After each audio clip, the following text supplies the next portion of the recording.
अस्सलाम वालेकुम everyone, welcome back to Back Benches Academy. इस वीडियो में अब हम करेंगे हमारा डीप वेनस थ्रोम्बोसिस। अच्छा, डीप वेन से आ गई यहाँ पे आपकी डीप वेन्स और उसके बाद थ्रोम्बोसिस से आ जाएगी यहाँ पे आपकी फॉर्मेशन ऑफ क्लॉट या फिर आपके जो है ना फॉर्मेशन ऑफ थ्रोम्बस। अच्छा, थ्रोम्बस होता क्या है? फॉर एग्जाम्पल आपकी यहाँ पे ब्लड वेसल है, ब्लड वेसल पे अगर आपके वहाँ पे जो है ना कोई इंजरी वगैरह हो या फिर आपकी कोई भी प्रॉब्लम हो जो हम बाद में देखेंगे, उसमें क्या हो जाएगा, अगर आपको वहाँ पे जो है ना ये आपका यहाँ पे जो है ये आपका एक ब्लड क्लॉट बनना शुरू हो जाए आपकी ब्लड वेसल के अंदर और वो आपके जो है ब्लड वेसल के साथ साथ आपका अटैच हो, उसको हम क्या कहते हैं? आपका ये थ्रोम्बस।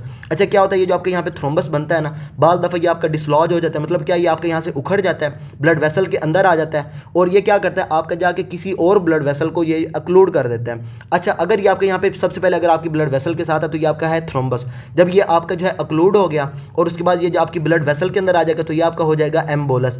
एम्बोलस क्या करेगा? आपका जाएगा और जाके किसी दूर जो है ना किसी ब्लड वेसल को अक्लूड कर देगा और ये जो है हम बाद में एम्बोलिज्म जो है वो भी हम देखेंगे। अच्छा, अगर आपका जो पेशेंट है उसके अंदर ये सबसे पहले भी है थ्रोम्बोसिस, तो यहाँ पे बात करते हैं सबसे पहले हमारी जो है ये डीप वेनस थ्रोम्बोसिस की। इसमें क्या आपके यहाँ पे जो है ब्लड क्लॉट फॉर्मेशन होगी और होगी कहाँ पे? आपकी डीप वेन्स के अंदर। अच्छा, डीप वेन्स में आपकी इसके अंदर इंपॉर्टेंट कौन सी है? आपकी लेग्स की डीप वेन्स। लेग्स में कौन सी आ जाएंगी? आपकी यहाँ पे इलियोफिमोरल वगैरह आपकी यहाँ पे जो है। उसके बाद इसके अंदर आपको मोस्ट ऑफ द टाइम बताते हैं आपकी ये जो बिलो नी है ना, जो आपकी ये आपकी डीप वेन्स, उसके अंदर मोस्ट ऑफ द टाइम आपका ये थ्रोम्बोसिस हो रही होती है। अच्छा, जब भी आपके वहाँ पे थ्रोम्बोसिस होगी उसमें क्या हो जाएगा? आपके वहाँ पे इन्फ्लेमेशन वगैरह आपके वहाँ पे इन्फ्लेमेशन स्टार्ट हो जाएगी। इन्फ्लेमेशन में आपको यहाँ पे सारे सिम्टम्स नजर आएंगे, आपको स्वेलिंग नजर आएगी, रेडनेस नजर आएगी। इसके जो आपको पता है आपके 5 कार्डिनल फीचर्स जो होते हैं वो आपको वहाँ पे नजर आएंगे। उसके बाद वार्मथ नजर आएगी, उसके बाद पेन नजर आएगी। अगर ये आपकी जो है अक्लूजन ज़्यादा हो जाएगी तो ये क्या करेगी? आपको वहाँ पे जो है फंक्शन लॉस भी करवा देगी। 5 कार्डिनल साइंस में से आपके 4 तो आपको वहाँ पे नजर आएंगे, लेकिन अगर अक्लूजन ज़्यादा हो जाएगी तो आपको वहाँ पे जो है ये फंक्शन लॉस भी आना शुरू हो जाएगा। अच्छा, उसके बाद इसके अंदर इंपॉर्टेंट है आपकी यहाँ पे विर्कोट्रायड। विर्कोट्रायड में क्या आता है? आपके यहाँ पे स्टेसिस आ जाती है, हाइपरकोगुलेबिलिटी आ जाती है और यहाँ पे एंडोथीलियल डैमेज आ जाता है। अच्छा, ये जो है ना हमारे फर्स्ट स्टेज से ज़्यादा अच्छे लिखे हुए हैं पैथोमा के ऊपर, तो ऐसा करते हैं पैथोमा से इनको करते हैं, उसके बाद फिर यहाँ पे आ जाएंगे। अच्छा जी, ये आ गई यहाँ पे आपकी थ्रोम्बोसिस। मैंने आपको पहले बता दिया इसके अंदर होता क्या है। यहाँ पे आपका इंटरवास्कुलर ब्लड क्लॉट आपका वहाँ पे बनता है जिसको हम क्या कहते हैं? यहाँ पे थ्रोम्बस। अच्छा, उसके बाद ये आपकी आर्टरीज में भी हो सकता है, वेन्स के अंदर भी हो सकता है, लेकिन मोस्ट कॉमनली ये आपका कहाँ होता है? यहाँ पे आपकी डीप वेन्स जो है आपकी लेग्स की बिलो द नी, उसके अंदर ये आपका मोस्ट कॉमन होता है। अच्छा, उसके बाद ये जो आपका थ्रोम्बस या फिर आपका जो ब्लड क्लॉट आपका वहाँ पे बना है ना, ये आपका बनता है आपकी डेथ से पहले भी, डेथ के बाद भी पेशेंट के अंदर बन रहा होता है। अब अगर आपने जो है इन दोनों को डिफ्रेंशिएट करना है, ये जो पेशेंट है जब आपने उसका पोस्टमार्टम किया है, पोस्टमार्टम के बाद जो है ये आपका जो आपका थ्रोम्बस बना है ये आपका डेथ से पहले बना है या फिर आपके ये डेथ के बाद बना है, तो अगर आपने इन दोनों को डिफरेंशिएट करना है तो आप कैसे डिफरेंशिएट करेंगे? आप इसको डिफरेंशिएट करेंगे बाय लाइन ऑफ ज़ान और उसके बाद attachment to vessel wall.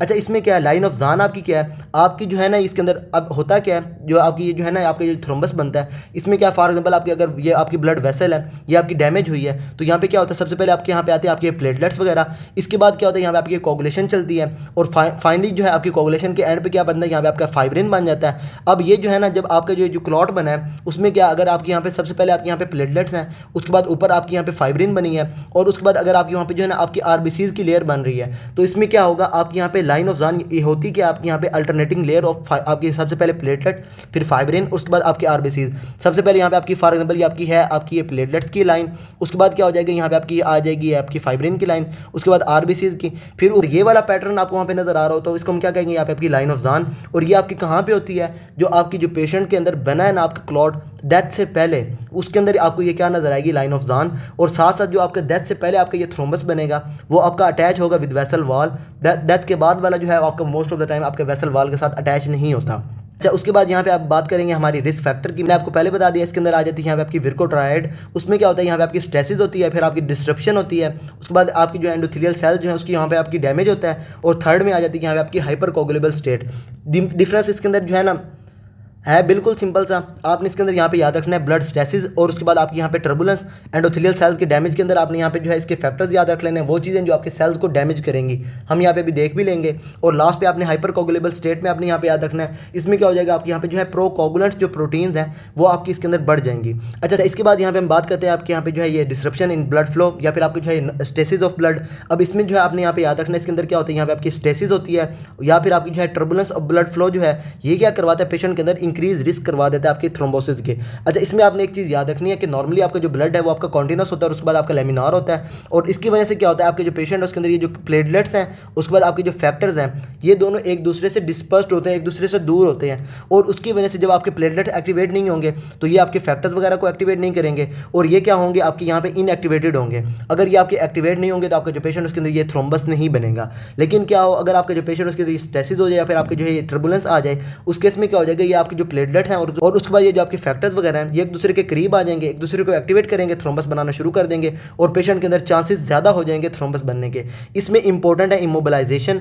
Immobilisation के अंदर जो आपके केस सिनेरियो आता है ना आपके क्वेश्चन के अंदर, वो या तो आपको यहाँ पे बता देते हैं एक आपका जो पेशेंट है आपका हॉस्पिटलाइज्ड है और उसके बाद उसके अंदर ये साइन एंड सिम्टम्स आ रहे हैं पल्मोनरी एम्बोलिज्म के या फिर आपके जो है ये डीप वेनस थ्रोम्बोसिस के, तो उसके अंदर आपको यहाँ पे जो है ना ये पेशेंट का जो केस सिनेरियो होता है ना उसके अंदर आपको हॉस्पिटलाइज पेशेंट आपको वहाँ पे बता सकते हैं, या फिर इमोबिलाइजेशन के अंदर आपको वहाँ पे जो है ये लॉन्ग जो है ये आपकी ट्रैवल हिस्ट्री बता सकते हैं, या फिर इस तरह का जो है ना आपका जो पेशेंट है फॉर एग्जाम्पल वो आपका बेड रिडन है, इस तरह का आपको वहाँ पे बता रहे होते हैं। इस सारे केसेस में क्या हो जाएगी आपके यहाँ पे स्टेसिस हो जाएगी ब्लड की और जो है आपकी ये जो डीप वेनस थ्रोम्बोसिस जो है उसके चांसेस आपके वहाँ पे बढ़ जाएंगे। अच्छा, उसके बाद यहाँ पे अगर आपकी जो है ना हार्ट की प्रॉब्लम आ जाएंगी, फॉर एग्जाम्पल अगर आपके जो पेशेंट है वो आपके पास प्रेजेंट किया विद एरिथमिया या फिर आपका जो पेशेंट है आपके यहाँ पे प्रेजेंट किया विद मायोकार्डियल इन्फॉक्शन, इन दोनों केसेस में भी आपके वहाँ पे जो है ये चांसेस बढ़ जाते हैं थ्रोम्बोसिस के। अच्छा, एरिथमिया में क्या होता है आपका जो हार्ट है वो सही से पंप नहीं कर रहा होता, मतलब जो है ना जैसे वाइब्रेशन हो रही होती है इस तरीके से आपका हार्ट वाइब्रेट कर रहा होता है, तो वहाँ पर जो है टर्बुलेंस भी आ गई, उसके बाद आपके जो ब्लड है उसकी स्टेसिस भी होगी, इसमें भी क्या हो जाएगी आपके यहाँ पे जो है ये पेशेंट के अंदर थ्रोम्बोसिस के चांसेस बढ़ जाएंगे।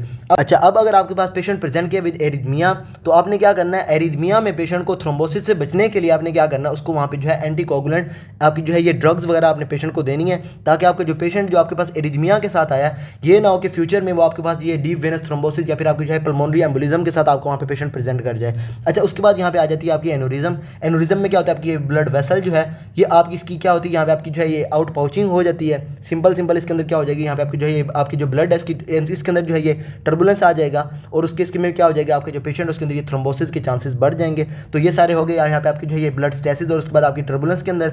इसके बाद यहाँ पे हम बात करते हैं आपकी ये एंडोथेलियल सेल डैमेज की। इसमें के अंदर क्या अगर नॉर्मली देखा जाए आपकी जो एंडोथेलियल सेल्स हैं ये आपकी जो है नॉर्मली अगर आपके थ्रोम्बस नहीं बना रहे तो सबसे पहले हम देखते हैं वो आपका नॉर्मली क्यों नहीं बना रहे। उसमें क्या यहाँ पे आपका होता है ये protective function of endothelial cell, जिसकी वजह से आपके यहाँ पे जो है ये आपकी जो है ये थ्रोम्बस वगैरह आपको वहाँ पे नहीं बनता। उसमें क्या है आपके यहाँ पे इंपॉर्टेंट मैकेनिज्म में आपका सबसे पहले इंपॉर्टेंट क्या है, वो क्या आपके यहाँ पे एंडोथेलियल कोलेजन जो है वो आपका डिस्पोज ही नहीं होता। अगर आपकी जो है एंडोथेलियल कोलेजन आपका वहाँ पे डिस्पोज नहीं हुआ उसके ऊपर आपके वहाँ पे प्लेटलेट नहीं आएंगे, फाइब्रिन नहीं बनेगा, कोगुलेशन कैस्केड नहीं चलेगा और पेशेंट के अंदर ये थ्रोम्बस ही नहीं बनेगा। उसके बाद यहाँ पे क्या होता है, क्योंकि आपकी जो कोलेजन है कोलेजन के ऊपर क्या होता है यहाँ पे आपके एंडोथेलियल सेल्स होते हैं, जब ये डैमेज होंगे तभी आपकी ये कोलेजन आपकी वहाँ पे एक्सपोज होगी, तभी आपके जो पेशेंट उसके अंदर क्या होगा यहाँ पे आपके ये थ्रोम्बस बनेगा। अच्छा, उसके बाद क्या होता है आपके जो ये आपके सेल्स होते हैं ना ये आपके एंडोथेलियल सेल्स ये क्या करते हैं आपके प्रोस्टासाइक्लिन प्रोड्यूस करते हैं और साथ साथ आपकी जो है ये नाइट्रिक ऑक्साइड प्रोड्यूस करते हैं। वो क्या करवाते हैं आपकी वेजोडाइलेशन करवाते हैं और उसके बाद जो है आपकी जो प्लेटलेट होती हैं इसकी एग्रीगेशन जो है उसको इनहिबिट करवाती हैं। प्लेटलेट ही जब आपके एग्रीगेट नहीं होंगे आपका थ्रोम्बस नहीं बनेगा। उसके बाद जो है आपकी ये क्या करते हैं आपके जो सेल्स होते हैं आपके एंडोथेलियल सेल्स ये क्या करते हैं हेपरिन लाइक मॉलिक्यूल्स आपके वहाँ पे आपके प्रोड्यूस करवाते हैं। अच्छा, ये अब क्या करते हैं आपकी जो हेपरिन लाइक मॉलिक्यूल्स हैं ये आपके एंटीथ्रोम्बिन 3 जो है उसकी जो है एक्टिविटी को बढ़ा देते हैं। उसमें क्या होता है आपकी जो एंटीथ्रोम्बिन 3 है इसका काम क्या है आपकी एंटीथ्रोम्बिन है आपकी थ्रोम्बस नहीं बनने देगी, तो ये क्या करती है आपकी ये जो थ्रोम्बिन है उसको इनएक्टिवेट करती है, आपके कोगुलेशन फैक्टर्स वगैरह जो है उसको आपके इनएक्टिवेट करती है और पेशेंट जो है उसके अंदर ये आपका कोगुलेशन होने ही नहीं देती। अच्छा, ये क्या है आपके यहाँ पे 3 मैकेनिज्म इसके अंदर आ गए। सबसे पहले आपके यहाँ क्या करते हैं आपके जो है ये एंडोथेलियल सेल जो है आपके कोलेजन जो है उसको एक्सपोज नहीं करते, उसके बाद प्रोस्टासाइक्लिन नाइट्रिक ऑक्साइड प्रोड्यूस करते हैं और फिर क्या करते हैं ये आपके हेपरिन लाइक मॉलिक्यूल वगैरह आपको वहाँ पे प्रोड्यूस करते हैं। अच्छा, इसके बाद जो है यहाँ पे आपका जो है ये आपके प्रोड्यूस करते हैं आपके जो है ना ये सिक्रीट करते हैं आपके टिश्यू प्लाज्मिनोजिन एक्टिवेटर। और प्लाज्मिनोजिन एक्टिवेटर का काम क्या है, इसने क्या करना है प्लाज्मिन जो है प्लाज्मिनोजिन जो है उसको कन्वर्ट करवाना है प्लाज्मिन के अंदर। और प्लाज्मिन का काम क्या होता है आपकी जो फाइब्रिन होती है फाइब्रिन को इसने कन्वर्ट करवाना होता है इनटू फाइब्रिनोजिन। और उसके बाद एक चीज़ इसके अंदर एक और इंपॉर्टेंट है वो ये कि आपकी जो फाइब्रिन आपकी वहाँ पे बन रही होती है ना आपके क्लॉट्स के ऊपर, इसको ये जो आपके जो प्लाज्मिन है ना ये जो आपके जो प्लाज्मिन है ये क्या करता है आपकी फाइब्रिन जो है इसको कन्वर्ट करवा देते हैं फाइब्रिन डिग्रेडेड प्रोडक्ट्स। और उसके अंदर आपकी इंपॉर्टेंट है कौन सी यहाँ पे आपकी डी डाइमर। अब ये मैं आपको बाद में बताऊंगा। उसमें आपने अभी एक चीज़ याद रख लेनी कि जब आपका जो पेशेंट है उसके अंदर ये आपकी प्लाज्मिन जो आपकी वहाँ पे प्रोड्यूस होती है ना आपकी जो एंडोथेलियल सेल जो आपकी सिक्रीट करते हैं वो क्या करते हैं प्लाज्मिन जो है वो आती है और फाइब्रिन जो आपको वहाँ पे क्लॉट के ऊपर होती है उसको कन्वर्ट करवाती है इंटू फाइब्रिनोजिन या फिर आपके फाइब्रिन डिग्रेडेड प्रोडक्ट्स, उसमें आपकी इंपॉर्टेंट है डी डाइमर्स। अच्छा, उसके बाद जो है यहाँ पे क्या होता है, यहाँ पे आपकी जो आपके कोगुलेशन आपके फैक्टर्स वगैरह होते हैं उसको ये आपकी प्लाज्मिन जो है आपकी डिस्ट्रॉय कर देती है, और साथ साथ ये आपकी प्लेटलेट जो है उसकी एग्रीगेशन नहीं होने देती। सिंपल हो गया, इसके अंदर प्लेटलेट एग्रीगेट नहीं होंगे। अच्छा, उसके बाद ये क्या करते हैं, यहाँ पे आपकी जो है थ्रोम्बोमोड्यूलिन जो है उसको ये आपकी सिक्रीट करते हैं, और वो क्या करती है, आपकी एक्टिवेट करती है प्रोटीन सी को। और प्रोटीन सी क्या है, यहाँ पे आपकी एंटी थ्रोम्बिक प्रोटीन है, और ये जो है ये क्या करेगी, आपकी थ्रोम्बस बनने नहीं देगी। और उसके लिए क्या करती है, आपकी आपका फैक्टर 5 और उसके बाद आपका 8 जो है इन दोनों को इनएक्टिवेट कर देती है, और ये जब आपकी एक्टिवेट नहीं होती तो आपका थ्रोम्बस नहीं बनता। अच्छा, ये हो गया इसके अंदर। अब जब आपका जो पेशेंट है उसके अंदर एंडोथेलियल सेल्स जो है वो आपके डैमेज हो जाएंगे, तो आपका जो पेशेंट है उसके अंदर क्या हो जाएगा, सिंपल यहाँ पे जो है आपका ये सब आपका जो कोलेजन है वो आपका एक्सपोज हो जाएगा। एक्सपोज होने के बाद प्लेटलेट्स आएंगे, उसके बाद यहाँ पे जो आपका कोगुलेशन कैस्केड चलेगा और आपका यहाँ पे थ्रोम्बस बनना शुरू हो जाएगा। अच्छा, इसमें जो है आपने याद रखना है कि जो आपके एंडोथेलियल सेल्स जो हैं, ये जो इसका जो कोलेजन है ये आपका एक्सपोज कब होगा, जब आपकी एंडोथेलियल सेल्स आपके वहाँ पे डैमेज होंगे। और ये डैमेज कब होते हैं, आपके एथेरोस्क्लेरोसिस के अंदर आपको वहाँ पे डैमेज होते हैं, वेस्कुलाइटिस में डैमेज होते हैं, या फिर होमोसिस्टीन जो है मैंने आपको वहाँ पे बताई थी। आपकी जो है ये बायोकेमिस्ट्री का जो चैप्टर हमने किया था उसके अंदर मैंने आपको एक वीडियो बनाई थी, how methionine enters Krebs cycle. उसके अंदर मैंने आपको जो है ये होमोसिस्टीन जो है इसका आपको जो है ये एक्सप्लेन करके सारा बता दिया वो इसके अंदर। अब उसमें जो है अगर आपकी होमोसिस्टीन का लेवल बढ़ेगा तो वो भी क्या करेगा, डायरेक्टली आके आपकी वेसल जो है उसको आपकी डैमेज करेगा, आपकी मेम्ब्रेन वगैरह को आपके जो पेशेंट है उसके अंदर वहाँ पर ये डैमेज करेगा, और पेशेंट के अंदर ये जो है ना साइन एंड सिम्टम्स इस ये डैमेज की वजह से आ रहे होंगे। अच्छा, इसमें क्या हो जाएगा, अच्छा उसका जो है ना थोड़ा सा यहाँ पे लिखा हुआ है वो मैं आपको बता भी देता हूँ। नॉर्मली आपकी बॉडी के अंदर जो है विटामिन B12 और उसके बाद आपकी फोलेट होती है, जो क्या करती है आपकी जो आपकी ये आ रही है ना बॉडी के अंदर ये होमोसिस्टीन जो है इसको ये कन्वर्ट करवाती है दोबारा मेथियोनिन के अंदर, और उसके बाद ये जो है ना आपकी बॉडी के अंदर ये होमोसिस्टीन जो है इसका लेवल बढ़ने नहीं देती। अच्छा, अब इसमें क्या होता है, आपकी बॉडी के अंदर जो आपकी कोबालामीन होती है या फिर आपकी विटामिन B12 जो है ये आपकी होती है नॉर्मली कोबालामीन के अंदर, और ये जो है ना इसको एक्टिवेट करने के लिए हमने जो है इसके साथ मिथाइल अटैच करना होता है। और ये मिथाइल आपकी बॉडी के अंदर आता कहाँ से, ये आता है फ्रॉम आवर मिथाइल टेट्राहाइड्रोफोलेट, या फिर आपकी जो है ये फोलेट जो है आपका विटामिन B9 जो है उससे आपका आता है। अच्छा, इसमें क्या होता है, आपका ये जो मिथाइल पोर्शन होता है ना ये आपका टेट्राहाइड्रोफोलेट का, ये क्या करता है, आपका टेट्राहाइड्रोफोलेट आपका मिथाइल पोर्शन दे देता है आपके ये कोबालामीन को, और कोबालामीन यहाँ से कन्वर्ट हो जाएगी इनटू मिथाइल कोबालामीन। अब मिथाइल कोबालामीन क्या करती है, अपना मिथाइल पोर्शन दे देती है आपकी होमोसिस्टीन को, और ये क्या करवाती है, होमोसिस्टीन को कन्वर्ट करवा देती है इनटू मेथियोनिन। अब ये मेथियोनिन आपकी दोबारा से आ गई है, और आपने क्या करना है, इसको जो है क्रेब्स साइकिल के अंदर आपने वहाँ पे जो है इसको एंटर करवा देना है। अब अगर आपका जो पेशेंट है उसके अंदर ये विटामिन B12 या फिर आपकी विटामिन B9 जो है इसकी अगर डेफिशिएंसी हो जाएगी तो पेशेंट जो उसके अंदर होमोसिस्टीन का लेवल बढ़ना शुरू हो जाएगा, और वो क्या करवाएगा, पेशेंट के अंदर ये आपकी वेसल वॉल इंजरी करवाएगा, या फिर आपकी जो है एंडोथेलियल सेल्स जो है उसकी वहाँ पे आपका डैमेज करवाएगा, और पेशेंट के अंदर ये जो है ये थ्रोम्बोसिस के चांसेस आपके वहाँ पे बढ़ना शुरू हो जाएंगे। अच्छा, इसके बाद हमने वहाँ पे देखा था ये जो आपका होमोसिस्टीन बनता है इसको आपने कन्वर्ट करवाना होता है इनटू सिस्टाथायोन, और ये काम कौन करवाता है, यहाँ पे आपका सिस्टाथायोन सिंथेज। अब बॉडी के अंदर अगर ये जो सिस्टाथायोन है इसकी डेफिशिएंसी हो जाए या फिर इसकी कोई प्रॉब्लम वगैरह आनी शुरू हो जाए, तब भी क्या हो जाएगा, ये आपकी बॉडी है आपकी होमोसिस्टीन का लेवल बढ़ाना शुरू कर देगी, होमोसिस्टीन यूरिया वगैरह आपके पेशेंट के अंदर आना शुरू हो जाएगा। अब बॉडी के अंदर होता क्या, ये जो आपकी होमोसिस्टीन होती है इसको आपने कन्वर्ट करवाना होता है इनटू सिस्टाथायोन, और ये जो है इवेंचुअली आपके जो है क्रेब्स साइकिल के अंदर आपको वहाँ पे एंटर हो जाता है। अब उसमें क्या हो जाएगा, अगर आपकी बॉडी के अंदर ये सिस्टाथायोन ही नहीं बनेगा तो क्रेब्स साइकिल के अंदर एंटर नहीं होगा, होमोसिस्टीन का लेवल बढ़ना शुरू हो जाएगा। ये जो होमोसिस्टीन है ये क्या करेगी, आपकी जो नर्व्स आपकी जो है उसकी माइलिन शीथ वगैरह जो है उसको वहाँ पे आपकी डैमेज करेगी, आपकी वेसल वॉल को डैमेज करेगी, तो पेशेंट के अंदर थ्रोम्बोसिस हो जाएगी, मेंटल रिटार्डेशन होनी शुरू हो जाएगी, उसके बाद लेंस डिसलोकेशन, और उसके बाद जो है ये सिलेंडर आपकी जो है ना लॉन्ग सिलेंडर फिंगर्स वगैरह पेशेंट के अंदर आनी शुरू हो जाएंगी। अच्छा, ये हो गई यहाँ पे आपकी जो है एंडोथेलियल सेल डैमेज के अंदर। इसके बाद यहाँ पे हम बात करेंगे यहाँ पे आपकी हाइपर कोगुलेबल स्टेट की। इसमें आपने सिंपल याद रखना है क्या होना है, आपकी कोगुलेंट प्रोटीन्स आपकी बढ़नी शुरू हो जानी है, आपकी एंटी कोगुलेंट्स कम होनी शुरू हो जानी है, या फिर आपकी कोगुलेंट्स बढ़नी शुरू हो जानी है। कोगुलेंट्स बढ़ेंगी, कोगुलेशन आपकी ज़्यादा होगी, थ्रोम्बस आपका ज़्यादा बनेगा। एंटीकोगुलेंट्स अगर आपकी वहाँ पे कम हो जाएंगी तो आपकी जो है ये इन दोनों के दरमियान बैलेंस नहीं होगा, तो एंटीकोगुलेंट्स के कम होने की वजह से आपकी जो कोगुलेशन फैक्टर्स जो है वो आपके वहाँ पे ज़्यादा एक्टिवेट होंगे, और उसके अंदर क्या हो जाएगी, पेशेंट जो है उसके अंदर हाइपर कोगुलेबल स्टेट होनी शुरू हो जाएगी। अच्छा, इसमें जो आपका जो पेशेंट है वो आपके पास प्रेजेंट करेगा विद रिकरेंट डीवीटी, और उसके बाद आपकी डीवीटी एट यंग एज। और इसमें क्या है, आपका जो पेशेंट है वो आपके पास ये जो आपकी डीवीटी वगैरह आ रही होती है, मैंने आपको पहले बता दिया आपकी कहाँ पे होती है, आपकी ये डीप वेन्स में होती है, और वो भी आपकी लेग्स के अंदर, और साथ साथ यहाँ पे आपकी हो सकती है आपकी हिपैटिक वेन्स के अंदर या फिर आपकी सेरिब्रल वेन्स के अंदर।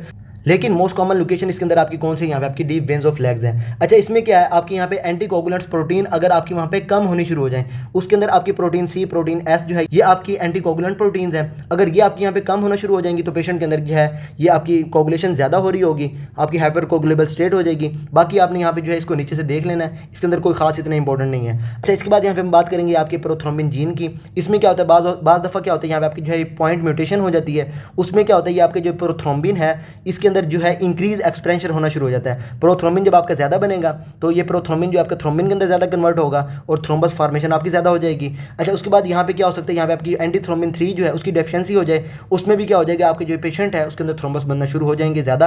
अब ये सारा आपने यहाँ पे देख लेना है। इसके बाद एक चीज़ इंपॉर्टेंट है वो है यहाँ पे आपकी ओरल कॉन्ट्रासेप्टिव पिल्स। इसमें क्या होता है आपका जो पेशेंट है जब आपका ये पेशेंट ले रहा होता है आपकी इंट्रा ये जो आपकी है ये ओरल कॉन्ट्रासेप्टिव पिल्स वगैरह, उसमें भी जो पेशेंट है उसके अंदर ये आपकी प्रोकोगुलेंट प्रोटीन्स वगैरह आपकी ज़्यादा बढ़ रही होती हैं। इसमें क्या होता है आपके यहाँ पे अच्छा कि इन्होंने नीचे लिखा भी होगा यहीं पे, इसमें क्या होता है यहाँ पे आपकी एस्ट्रोजन जो है वो आपकी ज़्यादा प्रोड्यूस होती है और वो क्या करवाती है आपकी कोगुलेशन फैक्टर्स जो है उसको वहाँ पे जो है प्रोडक्शन ज़्यादा करवाती है। कोगुलेशन फैक्टर्स जब आपके ज़्यादा प्रोड्यूस होंगे तो थ्रोम्बोसिस के चांसेस भी ज़्यादा हो जाएंगे पेशेंट के अंदर। अच्छा, इसके बाद आपने जो है कुछ पॉइंट्स और इसमें अंदर याद रख लेने हैं।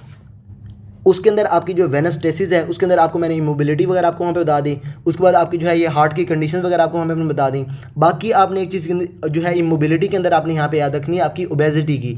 ओबेसिटी में भी क्या होता है आपके जो पेशेंट है उसके अंदर ये वेनस टेसिस हो रही होती है और उसकी वजह से आपका जो पेशेंट है उसके अंदर क्या होता है सेंट्रल वेनस प्रेशर आपको वहाँ पर बढ़ता है और उसकी वजह से पेशेंट के अंदर ये जो है ये हाइपर कोगुलेबल स्टेट वगैरह या फिर आपके जो पेशेंट है उसके अंदर वेनस टेसिस हो जाएगी और उसके बाद आपकी वहाँ पे थ्रोम्बस के चांसेस वगैरह पेशेंट के अंदर बढ़ जाएंगे। बाकी एंडोथेलियल इंजरी के अंदर आपने यहाँ पे याद रखना है अगर पेशेंट की सर्जरी वगैरह हुई है तो वो आपको वहाँ पे आ जाएगी और पेशेंट के अंदर ट्रॉमा वगैरह की हिस्ट्री अगर आपको वहाँ पे दे रहे हैं या फिर आपका रीसेंट फ्रैक्चर वगैरह पेशेंट के अंदर हुआ है तो उसके अंदर भी क्या होता है आपके यहाँ पे एंडोथेलियल सेल्स की इंजरी होगी और पेशेंट के अंदर थ्रोम्बोसिस के चांसेस बढ़ जाएंगे। बाकी ओरल कॉन्ट्रासेप्टिव पिल्स आपको मैंने बता दिया है। इसके अलावा आपकी वहाँ पे जो है ना हाइपर कोगुलेबल स्टेट के अंदर आपकी यहाँ पे स्वेयर बर्न्स वगैरह आ जाते हैं, आपकी मेलिग्नेंसी वगैरह आ जाती है पेशेंट के अंदर और प्रेगनेंसी इसके अंदर आ जाती है या फिर प्रेगनेंसी में भी सिंपल यही आपका यहाँ पे हो जाएगा एस्ट्रोजन आपकी वहाँ पे बढ़ जाएगी और उसके बाद आपकी पोस्टमार्टम वगैरह आपके ये सारी कंडीशन जो है आपके पेशेंट के अंदर क्या करवा रही होती है थ्रोम्बोसिस के चांसेस बढ़ा रही होती है पेशेंट के अंदर। उम्मीद है अभी तक आपको ये वर्कोट्रायड के अंदर आपकी स्टेसिस उसके बाद आपकी ये हाइपर कोगुलेबिलिटी और उसके बाद आपकी एंडोथेलियल डैमेज जो है ये आपको अच्छे से क्लियर हो जाएगा। सिंपल क्या है आपकी स्टेसिस में आपका ब्लड आपका जो है ये आपका स्टेसिस हो जाएगी। मैंने आपको इसके अंदर बता दिया आपकी लॉन्ग फ्लाइट या फिर आपकी लॉन्ग ड्राइव वगैरह इसके अंदर आपका इंपॉर्टेंट है या फिर आपका जो पेशेंट है पोस्ट ऑपरेटिव आपका हॉस्पिटल के अंदर आपका यहाँ पे जो है ये आपका पेशेंट हॉस्पिटलाइज्ड है उसके अंदर क्या आपकी वहाँ पे स्टेसिस हो जाती है पेशेंट के अंदर और उसके अंदर आपका जो पेशेंट है उसके अंदर ये थ्रोम्बोसिस के जो चांसेस हैं वो आपके पेशेंट के अंदर बढ़ जाते हैं। बाकी इसके अंदर आपने यहाँ पे याद रख लेना है आपकी ये जो आपकी एंटीकोगुलेंट प्रोटीन्स वगैरह जो हैं अगर वो आपकी वहाँ पे कम हो रही हैं या फिर आपकी प्रोकोगुलेंट आपकी वहाँ पे बढ़ रही हैं तो या फिर आपके जो पेशेंट वो आपकी वहाँ पे ओरल कॉन्ट्रासेप्टिव पिल्स या फिर आपकी जो प्रेगनेंसी वहाँ पे पेशेंट के अंदर हुई है तो ये सारी क्या करवा देंगी पेशेंट के अंदर हाइपर कोगुलेबिलिटी करवा देंगी और उसके बाद एंडोथेलियल डैमेज मैंने आपको वहाँ पे बता दिया पेशेंट के अंदर अगर एथेरोस्क्लेरोसिस वगैरह है या फिर आपकी होमोसिस्टीन वगैरह जो है उसका लेवल वहाँ पे आपका बढ़ा हुआ है तो वो भी पेशेंट के अंदर क्या करवाएंगी थ्रोम्बोसिस के चांसेस बढ़ा देंगी। अच्छा, इसके अंदर आपने एक चीज़ याद रखनी है कि ये जो पेशेंट है जब उसके अंदर ये डीप वेनस थ्रोम्बोसिस वगैरह आपकी वहाँ पे हुई है तो मैंने आपको पहले बताया ये जो आपका थ्रोम्बस होता है ये डिसलॉज होकर आपका बन जाता है एम्बोलस। डीप वेनस थ्रोम्बोसिस की मोस्ट कॉमन जो है ये प्रेजेंटेशन जो है वो आपकी सबसे पहले तो आपका जो पेशेंट है वो आपके पास ये आ रहा है लेग्स की स्वेलिंग के साथ या फिर आपकी पेन वगैरह के साथ। लेकिन अगर आपको जो है ये पता चल गया पेशेंट जो है इसके अंदर ये आपकी डीप वेनस थ्रोम्बोसिस हुई है तो अब आपका जो पेशेंट है उसके अंदर ज़्यादा चांसेस होते हैं कि ये आपका जो आपके ये थ्रोम्बस बना है ये डिसलॉज हो जाए और ये क्या करे आपका वहाँ पर जो है ये डिसलॉज हो गया आपकी इन्फीरियर वेना केवा में आए उसके बाद ये आपके हार्ट के अंदर चला जाए आपके राइट हार्ट में आपके राइट एट्रिया में गया राइट वेंट्रिकल के अंदर गया और वहाँ से ये क्या करेगा आपकी ये पल्मोनरी वेस्कुलेचर में चला जाएगा। वहाँ पे इसने क्या करना है पल्मोनरी वेस्कुलेचर में इसने आपकी जो है ये पल्मोनरी एम्बोलिज्म काज करवानी है। मतलब क्या करना है इसने जो आपकी ये पल्मोनरी वेसल्स हैं उसको इसने अक्लूड कर देना है। जैसे ये आपकी अक्लूड होंगी तो आपका जो पेशेंट है उसके अंदर ये sign and symptoms because of pulmonary embolism जो है वो आपको वहाँ पे नजर आ रहे होंगे। और उसके अंदर मोस्ट कॉमन जो है वो क्या होता है आपका जो पेशेंट आपके पास प्रेजेंट करता है with sudden onset chest pain. अब उसके बाद जो है अगर आपके जो पेशेंट है उसको आप वहाँ पे सही से ट्रीट नहीं करेंगे और ये जो आपका थ्रोम्बस वहाँ पे आपका जो गया ये अगर आपको वहाँ पे होगा बड़े वाला तो आपके जो पेशेंट है उसके अंदर चांसेस ऑफ डेथ जो है वो आपके वो बहुत ज़्यादा बढ़ जाते हैं। अच्छा, इसके बाद जो है यहाँ पे अगर बात करें तो मैंने आपको वहाँ पे बताया डी डाइमर्स। अब उसमें मैंने आपको बताया जो प्लाज्मिन होता है वो क्या करता है फाइब्रिन को कन्वर्ट करवाता है इंटू फाइब्रिन डिग्रेडेड प्रोडक्ट्स। उसमें आपका इंपॉर्टेंट कौन सा यहाँ पे आपका डी डाइमर। अगर आपका जो पेशेंट है आपके पास प्रेजेंट किया विद आपकी ये डीप वेनस थ्रोम्बोसिस तो आपने क्या करना है उसके ये डी डाइमर्स करवा लेने हैं। डी डाइमर्स जैसे ही आप पेशेंट के करवाएंगे, अगर इसका लेवल बढ़ा हुआ है तो ये आपकी चांसेस हैं कि जो पेशेंट है उसके अंदर हो सकती है ये आपकी डीप वेनस थ्रोम्बोसिस हो। लेकिन अगर इसका लेवल आपका वहाँ पे नॉर्मल है या फिर आपका वहाँ पे कम है तो उसमें क्या है, आपका जो पेशेंट है उसके अंदर ये डीप वेनस थ्रोम्बोसिस जो है ये आपकी वहाँ पे एक्सक्लूड हो जाती है वहाँ से। बाकी जो है आपने इसके अंदर ये जो है ये इन्वेस्टिगेशन ऑफ चॉइस इसको नहीं कर लेना, क्योंकि डी डाइमर्स जो है ये आपकी जो है ये फर्दर कंडीशन जो है उसके अंदर आपके वहाँ पे बढ़ जाते हैं। फर्दर अगर आप जो पेशेंट है, फॉर एग्जांपल अगर आपके जो पेशेंट उसके अंदर इन्फ्लेमेशन वगैरह हुई है तो इन्फ्लेमेशन वगैरह ये सारी मतलब और डिफरेंट कंडीशंस हैं जिसके अंदर ये आपके जो डी डाइमर्स हैं ये आपके बढ़ जाते हैं। तो डीप वेनस थ्रोम्बोसिस का क्वेश्चन देख के आपने डी डाइमर्स के ऊपर क्लिक नहीं कर देना। इसके अंदर इन्वेस्टिगेशन ऑफ चॉइस क्या होती है, यहाँ पे आपकी डॉपलर अल्ट्रासाउंड। आपने क्या करना है, आपने जो है ये एक डाइट इंजेक्ट करनी है पेशेंट के अंदर और उसके बाद जो है आपने उसके अंदर ये अल्ट्रासाउंड करना है। अब वो आपकी क्या करेगी, आपको वहाँ पे जो है यहाँ पे आपकी ये ब्लॉकेज वगैरह हुई होगी वो आपको वहाँ पे बता देगी पेशेंट के अंदर कहाँ पे ये आपकी थ्रोम्बोसिस वगैरह हुई है।